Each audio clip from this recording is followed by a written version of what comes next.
What if Germany went communist after World War I?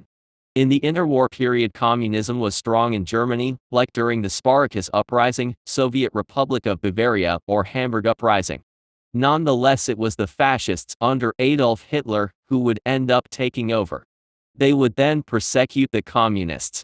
Following the Second World War, Eastern Germany became a communist puppet state of the Soviet Union until it reunited with the West in 1990.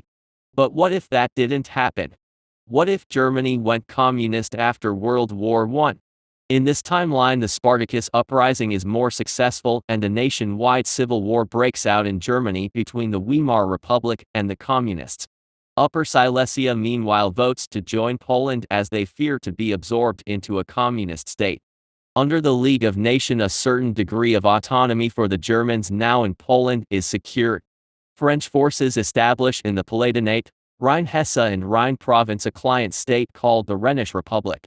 It contains most of the Ruhr Valley and many cities along the Rhine, and is a buffer state for France. By 1923, the civil war ends with the communists having won in mainland Germany, while the government flees to East Prussia. In the 1924 German federal election, the monarchist German National People's Party wins by a landslide, having won 44%. They form a coalition with the National Liberal German People's Party, who got 10%, and National Socialist Freedom Party, who got 7%.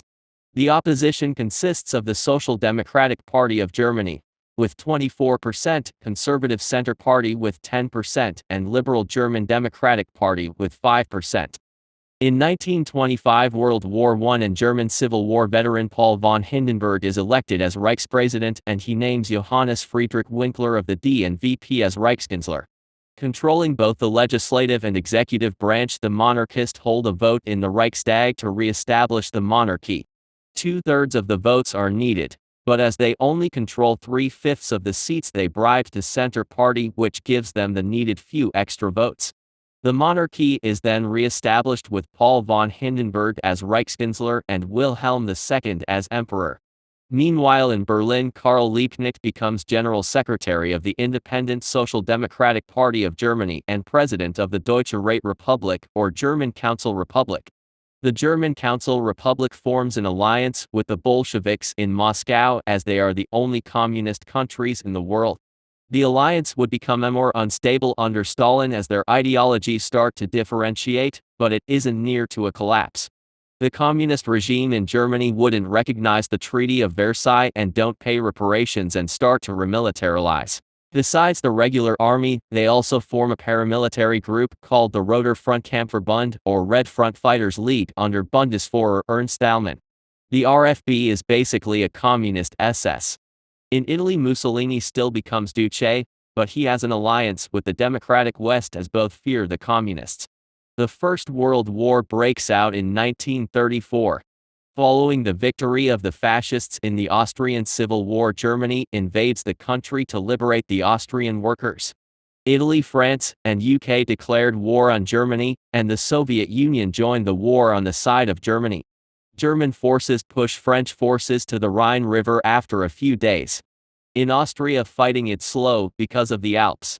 Both Liebknecht and Stalin realize that supporting Eckhofer is difficult, and so they invade Poland. Germany retakes Upper Silesia, Posen, and West Prussia, while the Soviet Union takes Kresy. The rest becomes the Polish People's Republic under Rosa Luxemburg, which is however just a German vassal state. Once Poland fell, they also invaded East Prussia, which fell quickly. Wilhelm II and his family flee to London. With these new Soviet divisions, they break through in the Rhineland and force France to the Maginot Line, which in this timeline contains the Saarland, which was annexed by France in 1935. The communists then invade the Benelux and encircle the Allies in Dunkirk. France collapses and UK withdraws. Germany annexes the Rhenish Republic and Luxembourg. The capital city got renamed to Rosa Luxemburg. The Netherlands and Flanders become the Batavian Commune under Koopsmaker, northern France and Wallonia become the French Commune under Leon Blum, and the south becomes Democratic Republic of Occitania under Gabriel Péry. With France now gone, the Germany send everything against Austria and Italy, with both falling. Austria is absorbed into Germany and Italy become the Italian Social Republic under Palmiro Togliatti. Mussolini is hanged and the Pope flees to Spain. Germany annexes South Tyrol and Yugoslavia takes Istria. By 1935 both France and Italy were defeated and only the UK remains. Germany and the Soviet Union invade smaller countries. Germany invades Switzerland with France annexing Romandy and Italy annexing Ticino. Germany then invades Czechoslovakia. They annex the Sudetenland and puppet the Socialist Republic of Czechia under Klement Gottwald, and Slovakia is annexed by Hungary after Germany helped Bela Kun to retake power. The Soviet Union annexes the Baltics and failed to take Finland. Together they partition Romania. The Soviet Union takes Bessarabia and Bukovina, Hungary takes Transylvania, and the rest is ruled by George Gheorghiu Dej. In Yugoslavia, Germany annexes Slovenia and Istria and Josip Broz becomes General Secretary. Albania, which was invaded by Italy and then puppeted by Germany under Enver Hoxha, gets ethnic Albanian lands in Kosovo and Macedonia, with the rest of Macedonia going to Bulgaria under Georgi Dimitrov. Hungary takes Banat and Bačka. In Greece they help Nikos Zachariadis to take power and Bulgaria takes Thrace. Germany invades Scandinavia and establishes the Union of Scandinavia under Sven Linderoth. The Soviets invade Finland again with German support and defeat them this time. They then annex Finland. When the Spanish Civil War broke out, they helped José Diaz to take over Spain.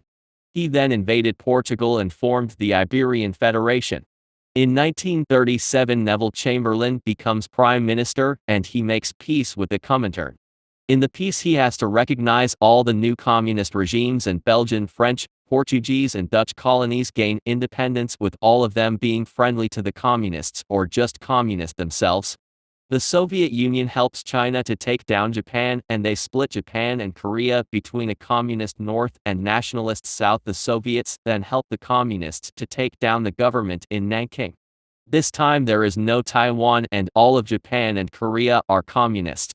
The Soviet Union invades the Sadabat Pact. The Soviet Union annexes Kars and Ardahan, and Afghanistan, Iran, Iraq, Kurdistan, and Turkey become communist. Iraq and Syria unite into the Arab Federation. They then invade Jordan, Saudi Arabia, Yemen and Oman, and later aid and way Qatar, Bahrain, and Kuwait. The Soviets help India to take down Pakistan. Afghanistan and India split Pakistan along the Indus River, with India taking all of Kashmir and Bengal. In Vietnam, Cambodia, Laos, Malaysia and later Burma and Thailand, communist regimes pop up. They still support communists in Africa. There isn't much of a Cold War, and the Soviets don't invest heavily in their military, causing stagnation. After Gorbachev died in 2022, chairman of the KGB Vladimir Putin becomes General Secretary of the Soviet Union. Meanwhile, after Liebknecht died in 1949, Walter Ulbricht becomes General Secretary, followed by Erich Honecker until 1994, and then Egon Krenz. At this point, most of the Old World and communist, or allied to the Communist International, with only a few holdouts like the United Kingdom or Australia holding out. If you liked the episode, leave a like, and don't forget to subscribe. Goodbye.